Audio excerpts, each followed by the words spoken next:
ஆண்டவருடைய ஆவி என்மேல் உள்ளது, ஏனெனில் அவர் எனக்கு அருள் பொழிவு செய்துள்ளார். ஏழைகளுக்கு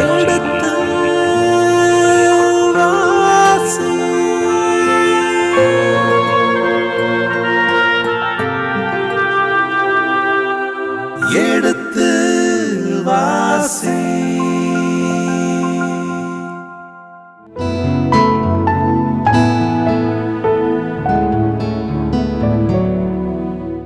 இனி இதயங்களே எடுத்து வாசி நிகழ்ச்சியில் சாமுவேலின் முதல் புத்தகத்துடனான விவிலிய விளக்கங்களுக்கு செவிமடுத்துக் கொண்டிருக்கின்றோம். கடந்த பகுதியின் தொடர்ச்சியை இன்று தொடங்குவோம். வாருங்கள் நிகழ்ச்சிகள் செல்வோம். உங்கள் சார்பாக தந்தை அவர்களுக்கு வணக்கம் சொல்லி நிகழ்ச்சியை தொடங்குவோம். வணக்கம் தந்தை அவர்களே.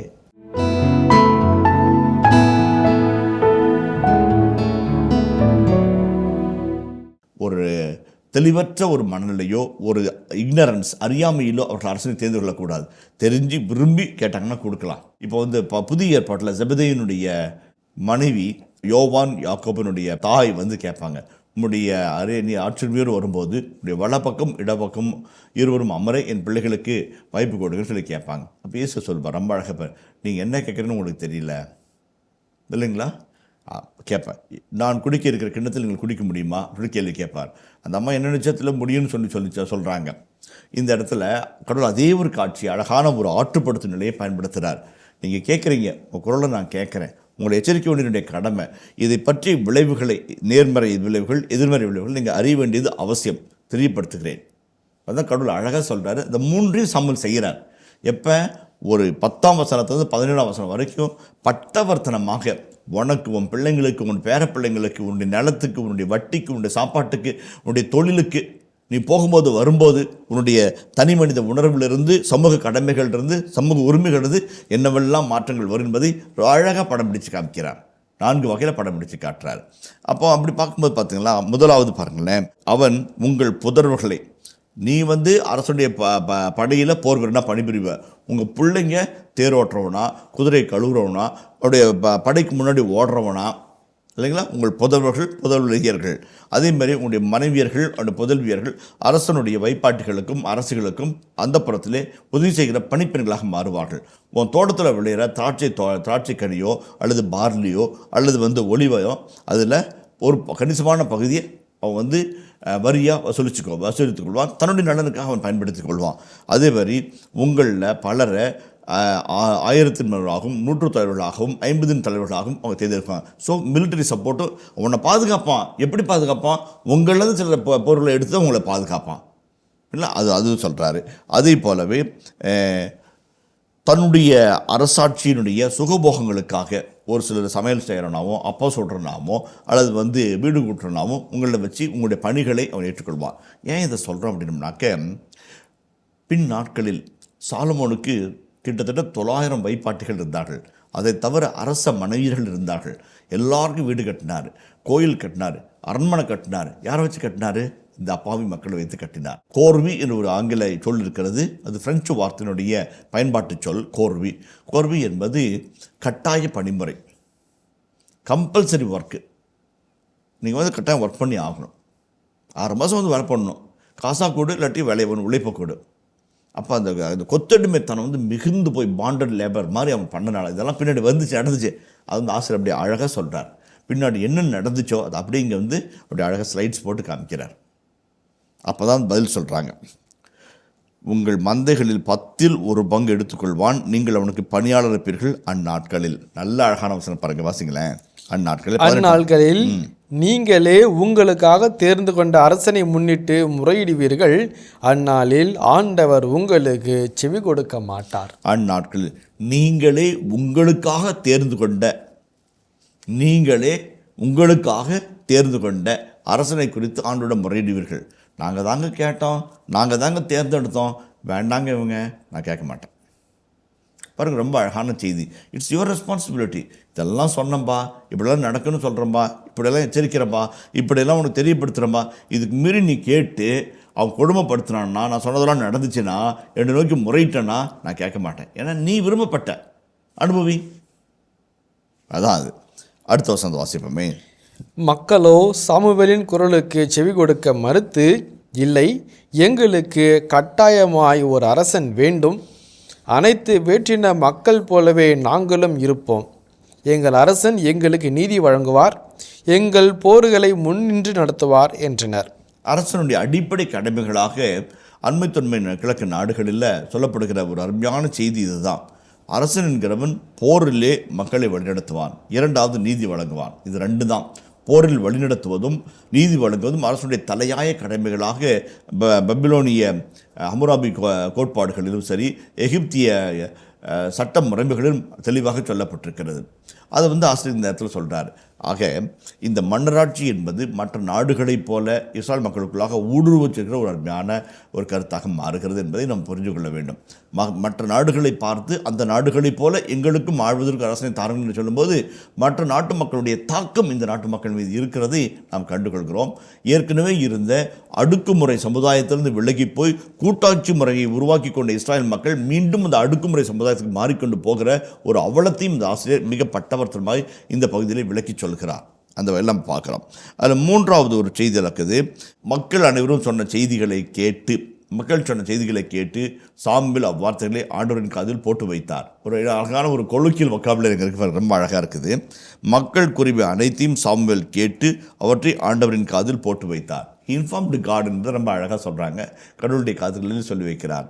Cry in to the years என்று எரேமியா புத்தகத்தில் 2ஆம் அதிகாரத்தில் 3ஆம் வசனத்தில் வரும். காதை பிடிச்சி இழுத்து ஓடு கத்த நாம் கேட்காம இருக்க முடியாது, கேட்டே ஆகணும். அதாவது go in to the cry ears of Jerusalem என்று எரேமியாவுக்கு கடவுள் கட்டளையிடுவார். அதே போல் சாமுவேல் போய் கடவுளுடைய காதில் போட்டு வைக்கிறார். ரகசியமாக பேசுகிறார்.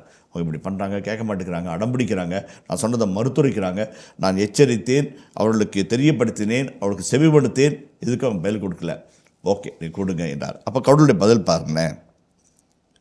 ஆண்டவர் சாமுவேலிடம் கூறியது, அவர்கள் குரலுக்கு செவி கொடுத்து அவர்கள் மீது ஒரு அரசனை ஆளச் செய். பின்பு சாமுவேல் இஸ்ரேல் மக்களை பார்த்து ஒவ்வொருவரும் தம் நகருக்கு செல்லட்டும் என்றார். It is a voice of people, not voice of God. அரசர் எங்களுக்கு வேண்டும் என்பது மக்களிடமிருந்து எழுப்பப்பட்ட ஒரு கூக்குரல், மக்களிடமிருந்து எழுந்த ஒரு சப்தம், மக்களிடமிருந்து எழுந்த ஒரு வேண்டுகோள். அவர்களை அவரிடமிருந்து ஒருவனை தேர்வு செய், அவர்களை ஆளட்டும் என்று ஒரு பகுதி வருகிறது. நான் இந்த பகுதியை நம்ம இதுக்கு முன்னாடி இணைச்சட்ட நூல் 17ஆம் அதிகாரத்தை எடுப்போமே. இணைச்சட்ட நூல் 17ஆம் அதிகாரம். உங்கள் கடவுளாகிய ஆண்டவர் உனக்கு கொடுக்க போகும் நாட்டுக்குள் சென்று அதை உடைமையாக்கி அதில் குடியேறிய பின் என்னை சுற்றிலுமுள்ள எல்லா வேற்றினத்தாரையும் போல நானும் எனக்கு ஒரு அரசனை ஏற்படுத்துவேன் என்று நீ சொல்வாய். அப்பொழுது உன் கடவுளாகிய ஆண்டவர் தெரிந்தெடுக்கும் ஒருவனையே உன் அரசனாக ஏற்படுத்துவாய். உன் இனத்தான் ஒருவனையே உன் அரசனாக்குவாய். உன் இனத்தான் அல்லாத அந்நியன் ஒருவனை உனக்கு அரசனாக நியமிக்காதே. ஓகே, முதல் கருத்து ரொம்ப அழகான கருத்து. ஒரு 4-5 வரையறைகளை ஆண்டவர் கொடுக்கிறார். இணைச்சட்ட நூல் எங்கே வருது? தோரா புத்தகத்தில் வருது. தோரா புத்தகத்தில் இருக்கும்போது குலமுதுவர்கள், வாக்களிக்கப்பட்ட நாட்டுக்கு போக இருக்கிறவர்கள், அவங்களுக்காக அப்பயே கடவுள் சொல்கிறார், நீ மற்ற நாடுகள் இருக்கிற அரசர்களைப் போல அந்த மக்களை அவர்கள் வழிநடத்துவது போல எங்களை ஆள்வதற்கும் போரில் நடத்துவதற்கும் நீதி வழங்குவதற்கும் ஒரு அரசனை கூட நீ கேட்ப. அப்போ நீ எப்படி அரசனை உருவாக்கணும்? அப்போ உன் இனத்தாரில் ஒருவனை அரசராக நீ ஏற்படுத்துவாய். இல்லைங்களா? ரொம்ப முக்கியம். One among should rule you. ரொம்ப முக்கியமான கருத்து, நல்ல கருத்தும் கூட. உன் கடவுளாக ஆடத்திற்கும் ஒருவனையே நீ அரசனாக ஏற்படுத்துவாய். நான் யாரை தேர்ந்தெடுக்கணும் அவனை தான் நீ நீ அருள்பொழிவு செய்யணும், அரசனை ஏற்றுக்கணும். இரண்டாவது உன் இனத்தான் ஒருவனையே உன் அரசனாக்குவாய். இது ரொம்ப முக்கியமான கருத்து. இன்றைக்கு பல்வேறு அரசியல் கட்சிகள் பல விதங்களிலே அதை பேசுகிறாங்க. ஆனால் பைபிள் சொல்கிற ஒரு கருத்து ரொம்ப அழகான கருத்து. ஏன்னாக்க நல்ல ஆயன் தன் ஆடுகளை அறிவான், நல்ல ஆயன் தன் ஆடுகளை அறிவான், அவற்றுக்காக உயிரையும் கொடுப்பான் என்று தலைமைத்துவத்தை பற்றிய ஒரு அழகான செய்தி இயேசு ஆண்டவர் நல்லாயன் பூமிகள் வழியாக சொல்லுகிறார். ஒரு நல்ல தலைவன் என்கிறவன் ஆடுகளை அறிந்தவனாக, ஆடுகளின் தேவைகளை அறிந்தவனாக, ஆடுகளின் வழிகளை அறிந்தவனாக, அதற்கு காயம் என்கிறபோது தோளில் போட்டு சுமப்பவனாக இருந்தால்தான் நல்லாயனாக இருக்க முடியும். அந்த ஒரு கண்ணோட்டத்தை தான் ஆசை சொல்லுவார். உங்களை அறிந்த, உங்களை நேசிக்கிற, உங்கள் உறவுக்கு சொந்தமான ஒரு முனை நீ அரசனாக்குவாய். ஏன் அப்படின்னாக்க நெபுகத்நேசாரோ பாரமோன் மன்னனோ சைரஸோ அவருடைய அரசராக இருக்க முடியாது. அவர்கள் அவருடைய அரசராக அல்ல, அவருடைய இனத்தாராக அல்ல, மாற்று இனத்தாரை சார்ந்தவர்கள். அவர்கள் சலுகைகள் காட்டலாம், அவருடைய உரிமைகளுக்காக போராட மாட்டார்கள். அவர்களோடு இருந்து அவர்களுடைய வழிகளை தோள் கொடுத்து சுமக்கிறவன் அவருடைய அரசனாக இருப்பான். ரொம்ப அருமையான கருத்து, முக்கியமான கருத்தும் கூட. இதனுடைய உட்கூடு கருத்து நான் பின்னாடி சொல்கிறேன். மூன்றாவது பாப்பா, ஒன்று, நான் ஏற்படுத்துகிற ஒருவனை அரசனாக்குவாய். 2, உங்களில் ஒருவனை, உன் இனத்தான் ஒருவன் உங்களை ஆழ்வான். மூன்றாவது, அவன் தனக்கென குதிரைகளை மிகுதியாக்கி கொள்ளாமலும் குதிரைகளை மிதியாக்கி கொள்ளும் பொருட்டும் மக்கள் மீண்டும் எகிப்துக்கு போகச் சொல்லாமலும் இருக்கட்டும். ஏனெனில் இனி அந்த வழியாக திரும்பவும் செல்லக்கூடாதென ஆண்டவர் உங்களுக்கு சொல்லியுள்ளார். குதிரைகள் என்பவை அரச போர் வலிமை குறித்து காட்டுகிறது. குதிரைகளை வாங்கவோ விற்கவோ எகிப்திற்கு செல்லாவிடம் கடல்கள் மூலமாக ஆசிரியத்தை குறித்து காட்டுகிறார். பின் நாட்களில் சாலமோன் அரேபியாவிலிருந்து குதிரைகளையும் இரும்பு தேர்களையும் விலைக்கு வாங்கி தன் பக்கத்தில் இருக்கிற எல்லா நாடுகளுக்கும் ஆயுத வியாபாரம் செய்கிறான். அது மிகுந்த செல்வம் திரட்டினான். அதை போலவே போர் பற்றிய அச்சத்தை மக்கள் மத்தியிலே அச்சுறுத்தலாக வைத்துக்கொண்டே இருந்தான். அப்போ குதிரைகள் என்பது போர் வலிமை குறித்து காட்டுவதனால், குறிப்பாக இன்றைய அகழ்வாராய்ச்சி, தொல்பொருள் ஆராய்ச்சி பகுதிகளிலே, மெகிதோ என்ற பகுதிகளிலே ஆயிரக்கணக்கான குதிரைகளை கட்டி வைக்கக்கூடிய லாயம் கொண்ட பகுதிகளை அவர்கள் கண்டுபிடித்திருக்கிறார்கள். ஒரே சமயத்தில் 200, 300, 400, 500 குதிரைகளை கட்டி வைத்து அவருடைய தீனி போட்டு அவர்களை பராமரித்து வேண்டும் போது அதை விற்று பொருள் திரட்டி என்ற ஒரு நிலையை சாலமோன் உருவாக்கியிருக்கிறான். அதை கட்டுப்படுத்தும் வண்ணமாக, அதை ஒடுக்கும் வண்ணமாக ஆசிரியர் இணைச்சட்ட நூல் 17ஆம் அதிகாரத்திலேயே அந்த பகுதியை சொல்கிறார். அடுத்து வாசிங்களேன். அவன் இதயம் ஆண்டவரை விட்டு விலகாதிருக்க வேண்டுமானால் பல மனைவியரை கொள்ளலாகாது. வெள்ளியும் பொன்னும் அளவுக்கு மீறி சேர்க்கலாகாது. அதில் பாருங்க, 2 வருஷம். ஒன்று இச்சை, மற்றொன்று பொருளாசை. இரண்டுமே போர் வலிமை, உடல் இச்சை, சிற்றின்ப பழக்க வழக்கங்கள், பொருளாசை, இது மூன்றுமே ஒரு நல்லாட்சிக்கு எதிர்மறையான கருத்துக்கள் இல்லைங்களா?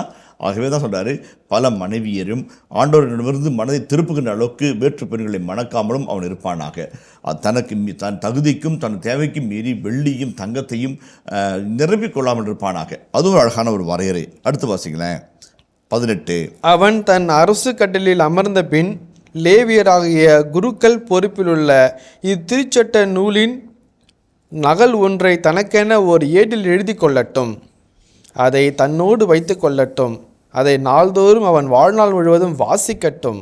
அதனால் அந்த சட்டத்தின் எல்லா வார்த்தைகளையும் அவன் அதன் நீதிமுறைகளையும் நிறைவேற்றுவதன் மூலம் அவன் கடவுளாகிய ஆண்டவருக்கு அஞ்சி நடக்க கற்றுக்கொள்வான். பியூட்டிஃபுல். அரசன் என்கிறவன் ஒவ்வொரு நாளும் இறை சட்டத்தை வாசித்து அறிவு பெற்று தெளிவு பெற்று தன்னை ஆண்டவர் முன்பாக புதுப்பித்துக் கொள்வானாக. எவ்வளோ அழகாக இருக்கு பாருங்கள். போர் வலிமை மட்டுமே இருக்கக்கூடாது. சிற்றின்பங்களை தேடி போகிற சொகுசு வாழ்க்கை கூடாது. பண ஆசை இருக்கக்கூடாது.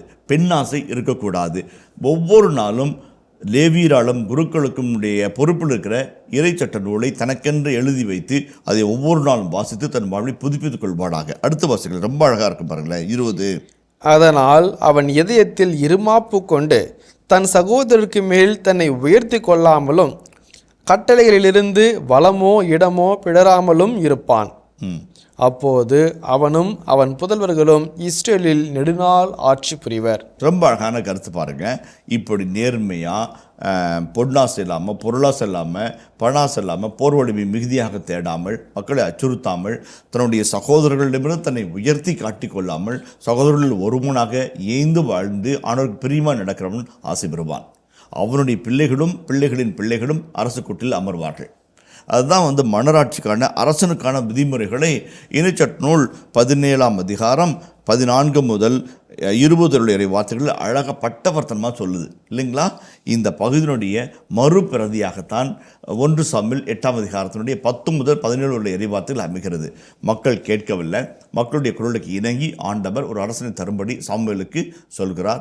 சாமுவேல் என்ன செய்ய போகிறார் என்பதை தொடர்ந்து வருகிற பகுதிகளில் நாம் வாசிக்க இருக்கிறோம். இப்போ இந்த 8ஆம் அதிகாரத்தில் நான் சொன்னேன், பல மாற்றங்களை கொண்டு வருகிற ஒரு மகத்தான அதிகாரமாக 8ஆம் அதிகாரம் இருக்கிறது. முதலாவது, நீதி தலைவர்கள் என்ற தலைமைத்துவம் தாண்டி போய் மன்னராட்சி தத்துவம் என்கின்ற ஒரு அமைப்பு முறை தலைமைத்துவ தன்மை உள்புகிறது முதலாவது. இரண்டாவது, இந்த மன்னராட்சி தத்துவம் இங்கே 8ஆம் அதிகாரத்தில் சொல்லப்பட்டாலும் அதை சார்ந்தும் அதை மறுத்தும் கொள்கைகள் உள்ளே வருவதை நாம் பார்க்கிறோம். மக்கள் மக்களை நடத்துவது போல எங்களுக்கு அரசனை தாரும் என்று மன்னராட்பு சார்பு நிலை எடுக்கிறார்கள். மன்னராட்பு மறுப்பு கொள்கைக்காக இறைவனும் சாம்பலும் இருப்பதை நாம் பார்க்கிறோம். கடைசியில் யார் விஞ்சி நிற்கிறா? மக்களுடைய வேண்டுகோள் இருக்கிறது. மூன்றாவதாக, இந்த அரசனுடைய வேண்டுகோளை விவரித்து விளக்கம் சொல்கிற சாமுவேல் இந்த அரசுடைய உரிமைகள் கடமைகள் என்ன என்பதை மிக அழகாய் எளிமையான முறையிலே மக்கள் புரிந்து கொள்ளத்தக்க வகையிலே 4-5 நிலைகளில் விளக்கி சொல்கிறார். இந்த 4-5 நிலைகளில் சொல்லப்படுகிற வார்த்தைகள் எங்கேயிருந்து வருகிறது? இணைச்சட்ட நூல் 17ஆம் அதிகாரம் 14 முதல் 20 வரை வார்த்தைகளிலே வருகிற செய்திகளை உள்தாங்கி வருகிறதை நம்ம பார்த்தோம்.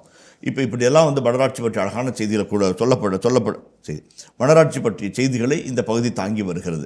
இந்த 8ஆம் அதிகாரத்தில் 3 சின்ன கருத்துக்களை நம் வாழ்க்கைக்குள்ளாக நாம் உட்கிரகித்துக் கொள்ளலாம். முதலாவது, தலைமைத்துவம் என்பது கடவுளின் கொடை. Leadership is a gift of God. ஆங்கிலத்தில் சொல்வார்கள், some are born leaders, some are made leaders. பிறப்பிலேயே தலைவர்களாக பிறப்பார்கள். சிலர் அந்த தலைமைத்துவ குணத்தோடு பிறப்பாங்க. சிலர் தங்களை பயிற்றுவித்துக் கொள்வார்கள். இந்த இடத்துல விவிலியம் சொல்கிறது, தலைமைத்துவம் என்பது இறைவன் தருகிற கொடை என்று நாம் சொன்னோம். அதை நாம் கொண்டாட அழைக்கப்படுகிறோம் என்று நாம் சொன்னோம். அந்த நிலைக்கு நாம் யாராவது உயர்த்தப்பட்டால் தங்களை தகுதியுள்ளவர்களாக எல்லா நிலைகளும் அவர்கள் முயற்சி செய்ய வேண்டும். இறையர்களோடு ஒத்துழைத்து இறைத்தோழத்தை தெரிந்து மக்களை வழிநடத்த வேண்டும் என்ற நிலையை இந்த பகுதி சுட்டி காட்டுகிறது. முதலாவது. இரண்டாவது, இந்த 8ஆம் அதிகாரத்திலே மன்னராட்சி மறுப்பு கொள்கை, மன்னராட்சி சார்பு கொள்கை 2 நிலைகள் இருக்கிறதை நாம் முன்பே வலியுறுத்தி சொன்னோம். இந்த இடத்திலே மக்களின் குரல் ஓங்கி ஒலிக்கிறது.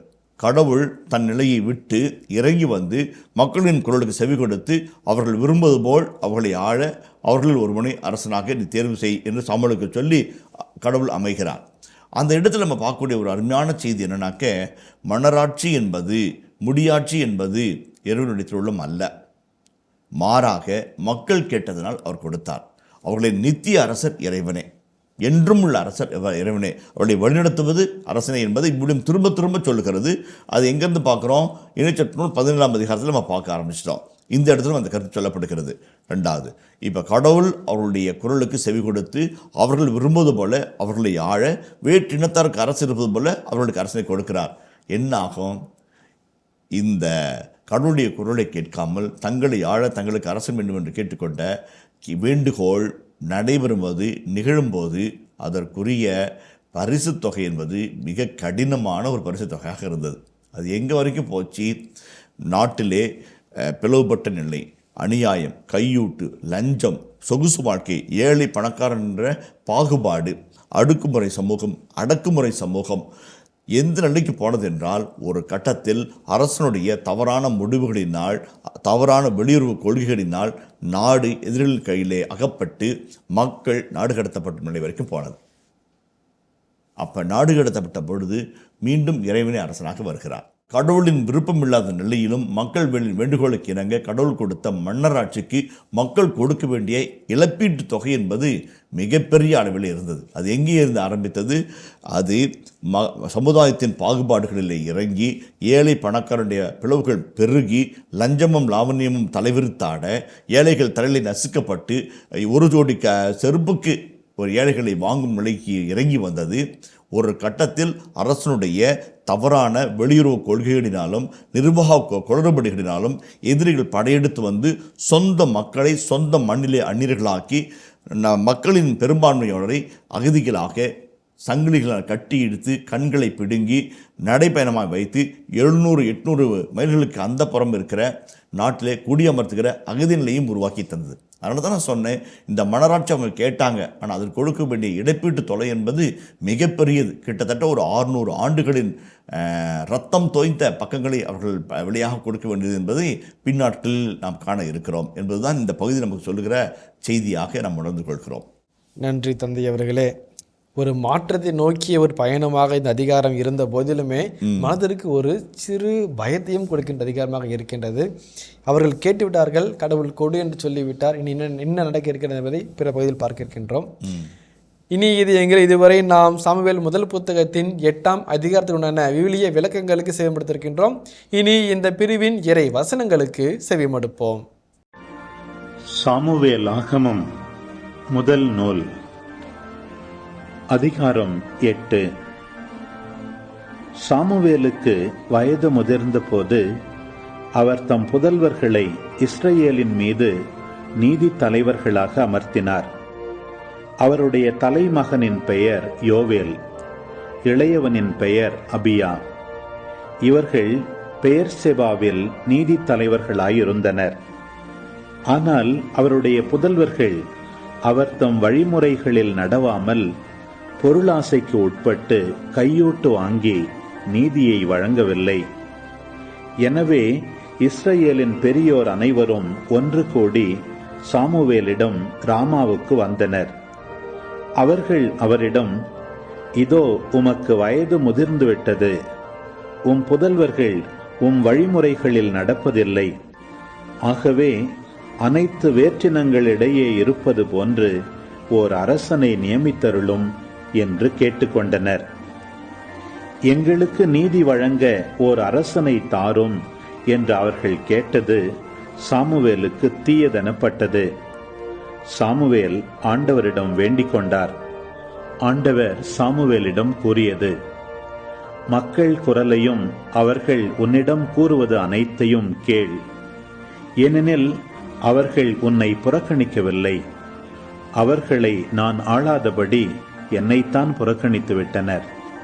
நான் அவர்களை எகிப்து நின்று கொண்டு வந்த நாள் முதல் இந்நாள் வரை அவர்கள் என்னை புறக்கணித்து வேற்று தெய்வங்களுக்கு ஊழியம் செய்து அனைத்திலும் அவ்வாறே செய்தது போல் உனக்கும் செய்கிறார்கள்.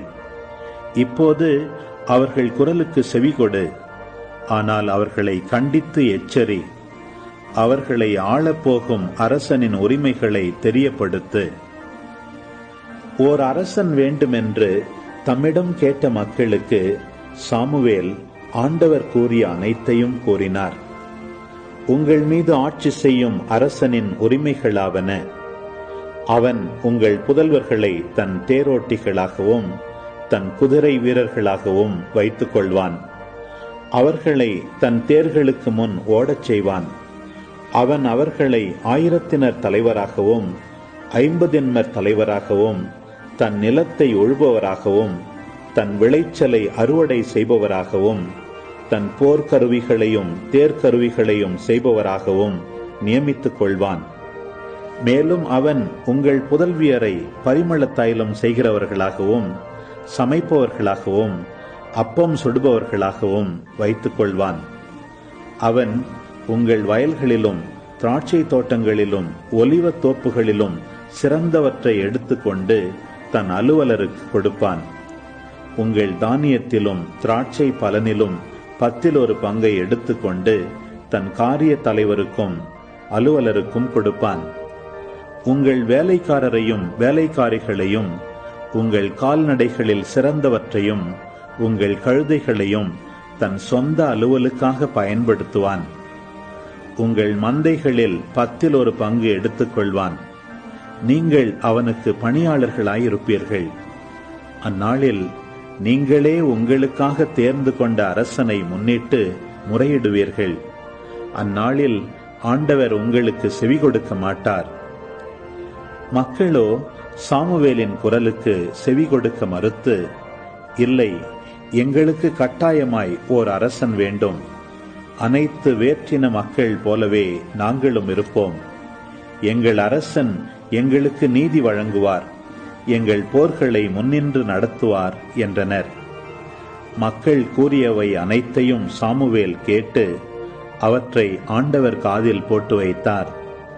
ஆண்டவர் சாமுவேலிடம் கூறியது, அவர்கள் குரலுக்கு செவி கொடுத்து அவர்கள் மீது ஓர் அரசனை ஆளச் செய். பின்பு சாமுவேல் இஸ்ரவேல் மக்களை பார்த்து, ஒவ்வொருவரும் தம் நகருக்கு செல்லட்டும் என்றார். இதன் தொடர்ச்சியை மீண்டும் அடுத்த பகுதியில் பார்ப்போம். அதுவரை இணைந்திருங்கள். இயேசுவுக்கே புகழ், இயேசுவுக்கே நன்றி, மரியே வாழ்க. சவுலின் தந்தை கீசு, அவருடைய வலிமை வாய்ந்த பொருள் வலிமை, அருள் வலிமை பற்றி சொல்லப்படுகிறது. எல்கானா, சாமுவேலின் தந்தை, அவரை பற்றி அழகான செய்திகள், அவருடைய வலிமை, அவருடைய குணாதிசயங்கள், அவருடைய அன்புத்தன்மை, மனிதன் மீது பாசம் காட்டுகிற, விட்டு கொடுக்காத நல்ல மனதை ஆசைப்பட முடியாது. இருவருக்குமே அழகான ஒரு முற்றுமை இருக்கிறது. சவுல் என்கிறவர் ஒரு வலிமை வாய்ந்த, செல்வாக்கு மிகுந்த, மற்றவர் தங்களுக்கு கீழாக அடிமைகளையும் வேலைக்காரர்களையும் வைத்திருக்கிற ஒரு பெரிய குடும்பத்தின் பிரதிநிதியாக வருகிறார்.